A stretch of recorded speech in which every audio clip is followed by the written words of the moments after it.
என் தம்பி கொலைப்பழிக்கு ஆளாகி ஜெயில இருக்கான். அவன் அதை செஞ்சிருக்க மாட்டான்னு நாங்க மனசார நம்புறோம்.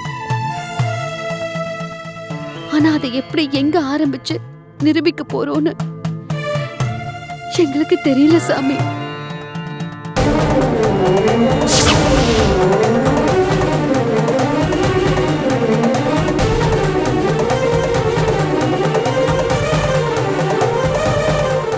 கொலை பழிதான், அது கொலை இல்லை. உன் தம்பி செய்த கொலை இல்லை. எப்படி சாமி? இறங்கி நட, வழி உனக்கே புலப்படும். பூமி போல் பொறுமை என்பர், பூமியும் பொறுமை இழக்கும், பூகம்பமாய் தன்னை பிளக்கும். பூமியாய் பொறுமை காத்தது போதும், பூகம்பமாய் மாறு. பெண்ணாய் வளம் வந்து வதைப்பட்டது போதும், புதுமை பெண்ணாய் உன்னை மாற்றி நட. எதுவும் வெற்றியே ஆகும். பிறர் நலன் பார்ப்பதில் தவறில்லை. உன் நலன் சிறிதேனும் மனதில் கொள். தம்பிக்காக மட்டுமல்ல, உனக்காகவும் மாறு. எதிராளிகள் கொட்டம் அடங்கும், புரியாத புதிர்கள் தெளிவாக விளங்கும்.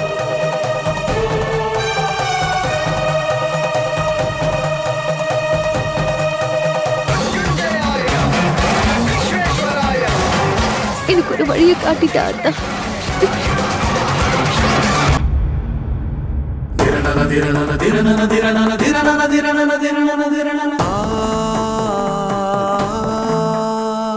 தும் திரணம் தும் திரணம் தும் தும் தும் திரணம் நம் நம் நம் நம் நம் தும் தும் தும் தும் நம் நம் தும் தும் தும் தும் நம் நம்.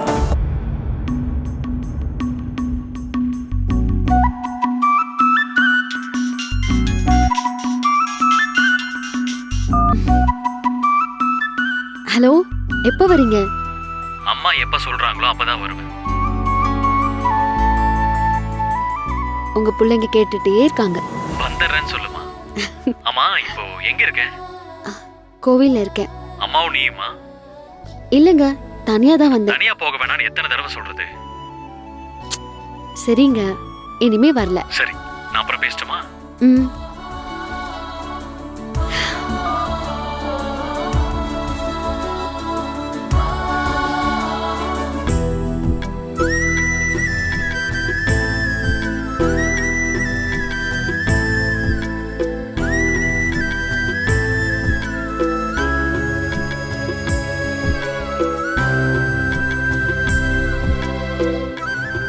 மூர்த்தி, என்னாச்சு?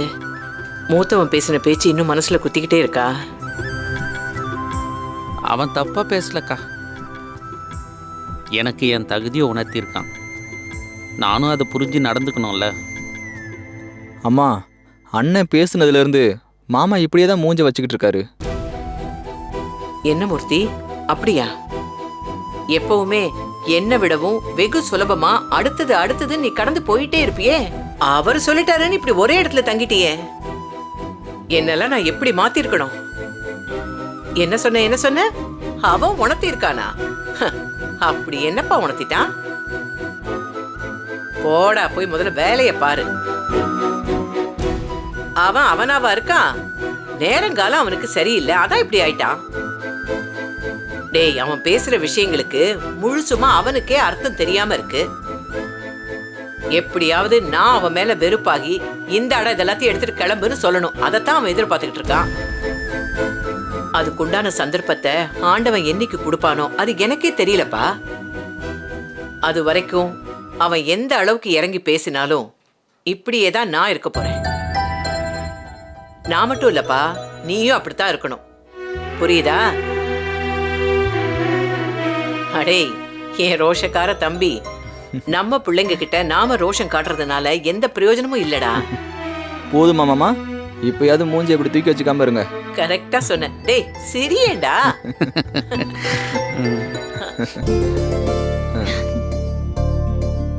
ஏமா, நீ கோவிலுக்கு போயிருக்கேன்னு சொன்னாங்க, அது தப்பு கிடையாது.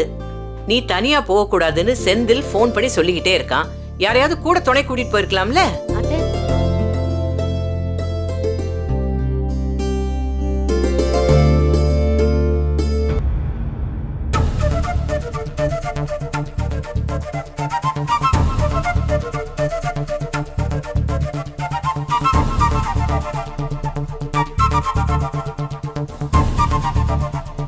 அத்தை, கோயிலுக்கு ஏன் தனியா போனேன்னு கேட்டீங்கல்ல, சாமி கிட்ட தனியா பேச வேண்டியது நிறைய இருந்துச்சு. பேசிட்டியாமா? பேசினது மட்டும் இல்ல அத்தை, உடனடியா பதிலும் வாங்கிட்டு வந்திருக்கேன்.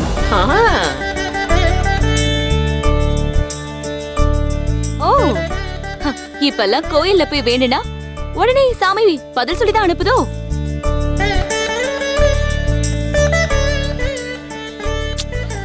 அத்தை, அன்னைக்கு ஆசீர்வாதம் கொடுக்கறதுக்கே தயங்கி பின்வாங்கிட்டு போன சித்தர்ல, இன்னைக்கு அவரு என்ன பக்கத்துல வரவழைச்சு பேசினார் அத்தை.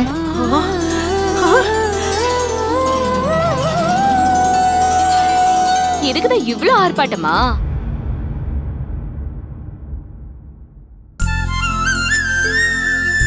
அத்தை, எனக்கு உடம்பே சிலிர்த்து போச்சு அத்தை.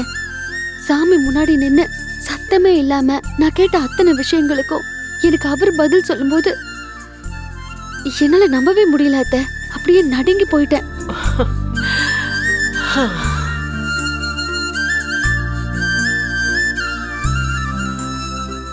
கௌரிமா, அவரோட சக்தி அப்படிப்பட்டதுமா. சொன்னது பலிக்கிறதும் நமக்கே தெரியாம நடந்து முடிஞ்சத பத்தி தெளிவா எடுத்து சொல்றதும் அவருக்கு கைவந்த கலைமா. சாமிங்களை நேர்ல பாக்குற பாக்கியம் யாருக்குமே கொடுத்து வச்சது இல்லம்மா. அதுக்கு பதிலாதான் இந்த மாதிரி சித்தர்களை அங்கங்க அனுப்பி வச்சிருக்காங்க. இன்னைக்குதான் அத்தை அதை நான் முழுமையா நம்புறேன். நம்புறது வேற, நம்பிக்கை அடையறது வேற.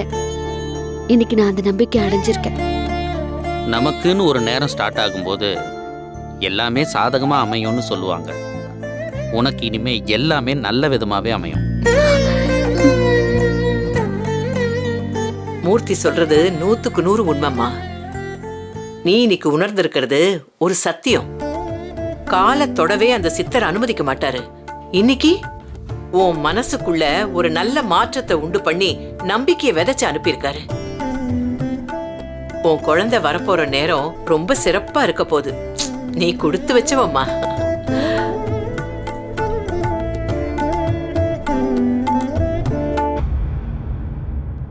அத்தை, பாஸ்கர் விஷயத்துல ஒரு தெளிவான முடிவு கிடைக்கும்னு உறுதியா சொல்லிட்டாரு. ஆமா, ஒரு சுப்ரீம் கோர்ட் நீதிபதிய சந்திச்சுட்டு வந்துட்டாங்க. அவங்க உடனடியா கொலை கேஸ் தீர்ப்பை மாத்தி எழுதி இவ தம்பிய வீட்டுக்கு போட்டானா அனுப்பி வச்சிட போறாரு.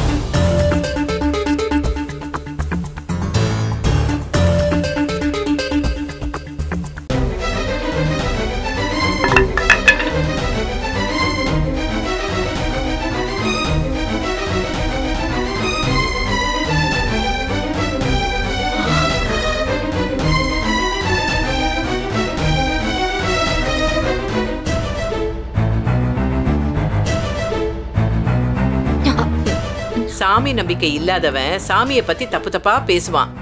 அதெல்லாம் அவர் கண்டுக்கவே மாட்டாரு. ஆனா அரகுர நம்பிக்கையோட சுத்துற நீ எல்லாம் அவரை பத்தி இப்படி பேசினா இதோ இப்படிதான் நடக்கும். என்னத்த பண்றது? நான் கொடுத்து வச்சது அவ்வளவுதான். ஏதாவது அதிசயம் நடந்து என்னையும் சரிசமமா நடத்த ஆரம்பிச்சிருவீங்கன்னு எதிர்பார்த்து எதிர்பார்த்து இடிஞ்சு போறதுனால இப்படி பேச வேண்டியதா இருக்கு. நீ பேசலாமா, தப்பே கிடையாது. எதிரில் இருக்கிறவங்க மனசு நோகாம எப்படி பேசணும்னு கத்துக்க. அப்படி பேசினா எந்த கவலையுமே உனக்கு வராது. இல்ல அத்த, கொலைகாரன அதுவும் உறுதியா அவன் தான் கொலை பண்ணிருக்கான்னு தெரிஞ்ச விஷயத்த இல்ல நீ எப்படி மறுக்கிறது சொல்லுங்க? நீங்க தானே அதை உறுதின்னு நம்புறீங்க. ஆனா நாங்க அதை நம்பல. அது அப்படி இல்லைன்னு உறுதியா தெரியும்.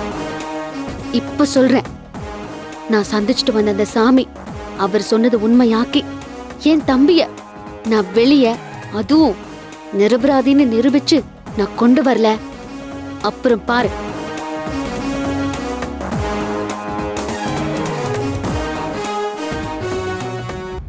இத பாரு கௌரி, நீ சொல்றது நிச்சயமா நடக்கும்.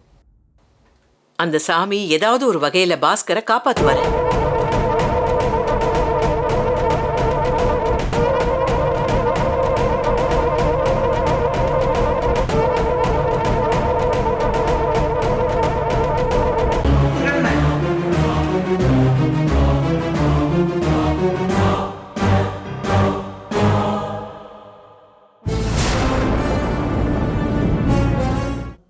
புதுசா ஒரு லேடி இன்ஸ்பெக்டர் இங்க பொறுப்பேத்துக்கிறதுக்காக வர்றாங்கல்ல, அவங்க ரொம்ப ஸ்ட்ரைட் ஃபார்வர்ட், ஜாக்கிரதையா இருக்கு. என்ன அது?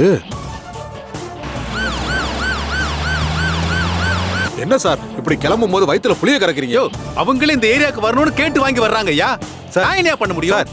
அவங்க நம்மளை பத்தி எல்லாம் தெரிஞ்சுட்டு தான் இங்க வர்றாங்களா சார்? நீயே போட்டு கொடுத்துருவ போல இருக்க எல்லாத்தையும். நீ எதுவும் பேசாதயா, வாயை வச்சுக்கிட்டு கம்முன்னு இருக்கையா, புரியுதா?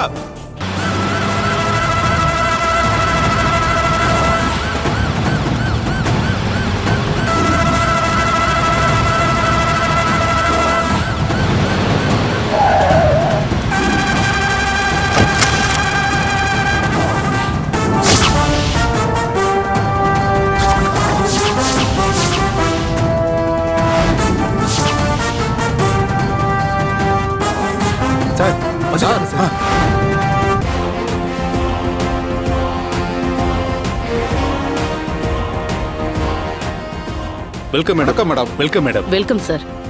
உங்களை பார்த்ததுக்கு அப்புறம் தான் போகணும்னு வெயிட் பண்ணிட்டு இருக்கேன். உங்களை பத்தி நிறைய கேள்விப்பட்டிருக்கேன். இன்னைக்கு தான் நேர்ல பாக்குறேன். வாழ்த்துக்கள் மேடம். Thank you sir. கங்க்ராச்சுலேஷன். நான் வரேன் மேடம்.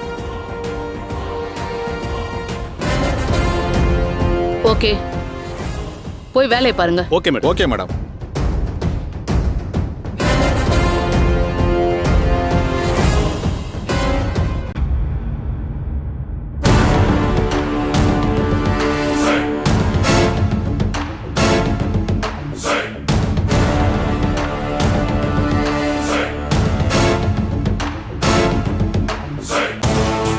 என் பேரு Lara Shivani, inspector of police. வணக்கம் மேடம். நான் என்னை பத்தி எவ்வளவு அழகா உன்கிட்ட இன்ட்ரோடியூஸ் பண்ணேன், அது மாதிரி உன்னை பத்தி தெளிவா சொல்ல வேண்டியதுதானே? பரவாயில்ல, இதுக்கப்புறம் ஒரு மெயின் மீட்டிங் இருக்கு, அப்ப விவரமா கேட்டுக்கிறேன். என்ன கம்ப்ளைண்ட்ல இப்ப இங்க வந்திருக்கா? மேடம், உங்களுக்கு தெரியாமையா இங்க வந்து என்ன மீட் பண்ணுவீங்க? ஏன்பா தம்பி, அத உன் வாயால சொன்னா ஏதாவது ப்ராப்ளமா? என் வாயால நான் பொய் சொல்ல வேண்டாம்னு பாக்குறேன். பொய்யா? ஆமா மேடம். ஓ, நீங்க பொய்யே பேச மாட்டீங்களோ? நான் அப்படி சொல்லவே இல்லையே. பொய்யா இருக்க ஒரு விஷயத்த உண்மையா மாத்த முயற்சி பண்றதா தெரியுது. அதனால முடிஞ்ச அளவுக்கு பேசுற உண்மைய அழுத்தம் திருத்தமா பேசலாம் ட்ரை பண்றேன். பேசாம இருந்தாலும் பிரச்சனை தெரியும்ல. ஓகே ஓகே, முதல் மீட்டிங்லே வேண்டாம், அப்புறம் பேசிக்கலாம். என்ன?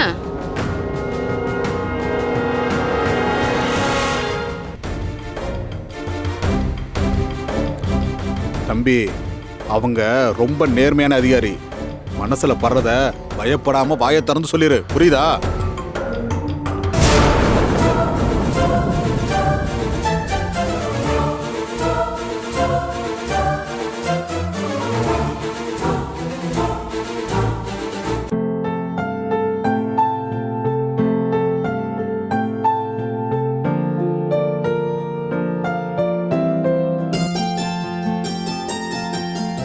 கோயில்ல இருக்க சாமிக்கு நம்ம கையால கட்டி எடுத்துட்டு போய் பூவை சாத்தினா புண்ணியம் அதிகம், அது தெரியுமா? என்னடி சிரிக்கிற? நான் சொல்றது உண்மைதான். ஐயோ அக்கா, அத நான் பொய்ன்னு சொல்லலக்கா. அப்படி பார்த்தா ஒவ்வொரு நாளும் எவ்வளவோ மீட்டர் கணக்குல பூ கட்டிட்டு இருக்கிறேன். பூக்காரங்களுக்கெல்லாம் டன் கணக்குல புண்ணியம் கிடைச்சிருக்கணுமே, அத நினைச்சு சிரிச்சேன். ஏய், கிண்டலா? சத்தியமா இல்லக்கா, ஒரு காலம் முழுக்க அப்படிதானக்கா நடந்திருக்கு. வீட்டுல செடி நட்டு வச்சு அதுல பூ பறிச்சு உட்காந்து கட்டி இறைவனுக்கு சாத்துறத ஒரு வேலையாவே வச்சிருந்தாங்கன்னு நான் படிச்சிருக்கேன். எல்லாமே நம்பிக்கைதான். நாள் போக போக நம்பிக்கைய வியாபாரமாக்க ஆரம்பிச்சிட்டாங்க. அந்த வியாபாரத்துக்குள்ள சிக்காம நம்மளே இப்படி ஒரு கடமையை செஞ்சுட்டு போனா புண்ணியம்னு சொன்னேன், அவ்வளவுதான். புரியுதா? அக்கா, நான் ஒண்ணுமே மறுப்பு சொல்லலக்கா, எனக்கு புரியுது புரியுது. என்னங்க என்னங்க? ஏய், யாருன்னு பாரு.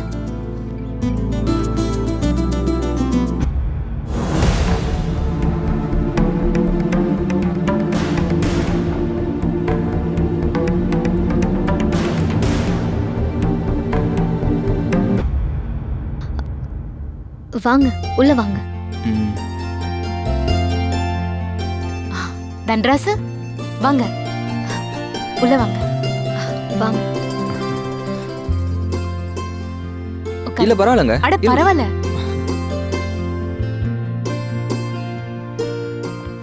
வீட்ல எல்லாரும் நல்லா இருக்காங்க? நல்லா இருக்காங்க.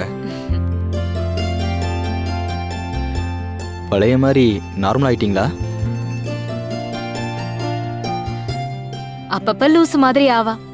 கொஞ்சம் எக்ஸ்ட்ராவா பேசணும், பேசி சரி பண்ணணும். அப்படிதான் போகுது. அக்கா,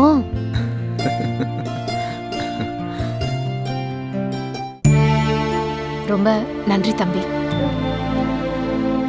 அம்மா, மாப்பிள்ளை, சித்தப்பா, நீங்க எல்லாரும் சரியான நேரத்துல இவளுக்கு கொடுத்த ஆதரவும் ஆறுதலும் எவ்வளோ காலமானாலும் மறக்க முடியாதது. அதுவும் அந்த வீட்டு சூழ்நிலைக்கு அவளை எந்த வகையிலையும் கலங்க விடாம, குறிப்பா நீங்க அவ மேல காட்டின அன்பு, அக்கறை ரொம்ப பெருசு தம்பி. என்னங்க நீங்க யாரையும் திருப்திப்படுத்துறதுக்காகவோ யாரும் பாராட்டணுங்கிறதுக்காகவோ எதுவுமே செய்யலைங்க. அம்மாவும் அண்ணனும் அண்ணியும் மாமாவும் அவங்க சரின்னு நினைச்சு செய்யற ஒரு காரியத்துக்கு நானும் முழு மனசோட கூட நின்னேன். அவ்வளோதான். அது மட்டும் காரணம் இல்லைங்க. அதையும் தாண்டி நித்யா பாவங்க, ரொம்ப நல்ல பொண்ணு. அவ கஷ்டப்படுறத பார்க்க முடியாதுங்க.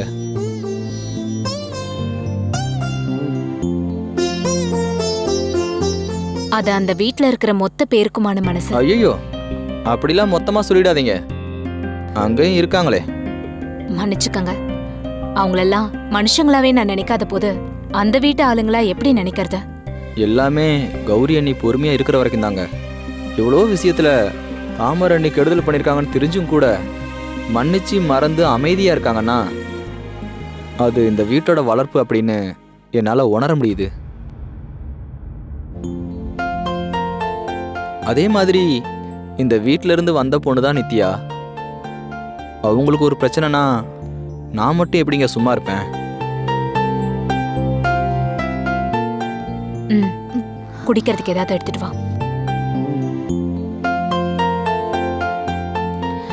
அதுக்காக அருவா எடுத்து வெட்டினன் கிளம்புனது கொஞ்சம் அதிகமா படலையா? என்னங்க நீங்க நித்யா கழுத்துல கைய வச்சுட்டு கண்ணு முன்னாடி ஆக்ரோஷமா நிக்கிறவரை நான் பார்த்ததுக்கு அப்புறமா அமைதியா நின்னுகிட்டு இருந்தா கதை வேற மாதிரி ஆயிருக்குங்க. அதான் களத்துல இறங்கிட்டேன்.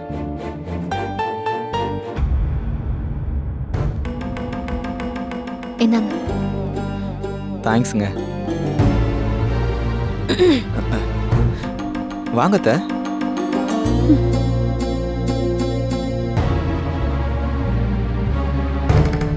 வந்து ரொம்ப நேரம் ஆச்சா? இல்லத்த, இப்பதான் வந்தேன். ஏதாவது முக்கியமான விஷயமா வந்திருக்கீங்களோ?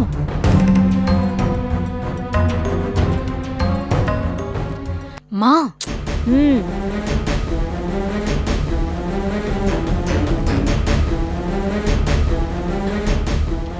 வீட்ல எல்லார்கிட்டயும் சொல்லிட்டு தான் இங்க வந்தீங்களா?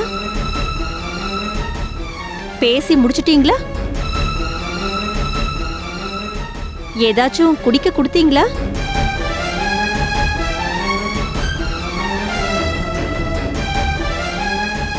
உங்களுக்கு உடம்பு பரவாயில்லையாத்த?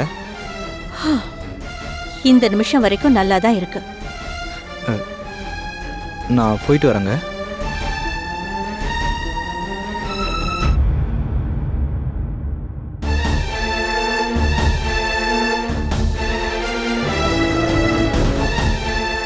என்னம்மா இதெல்லாம்?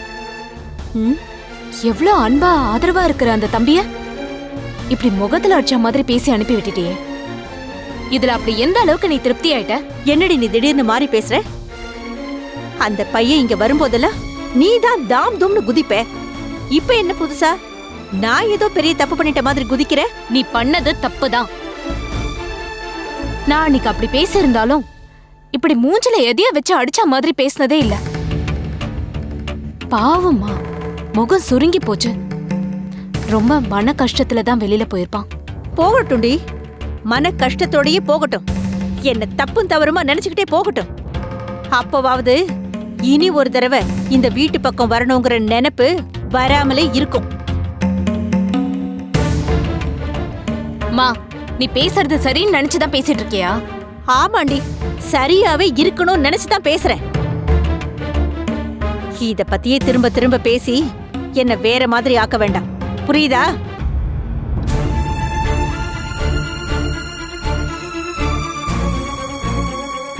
கிளம்பு, நம்ம கோயிலுக்கு போலாம். அங்கேயாவது போய் கொட்டிட்டு வரலாம்.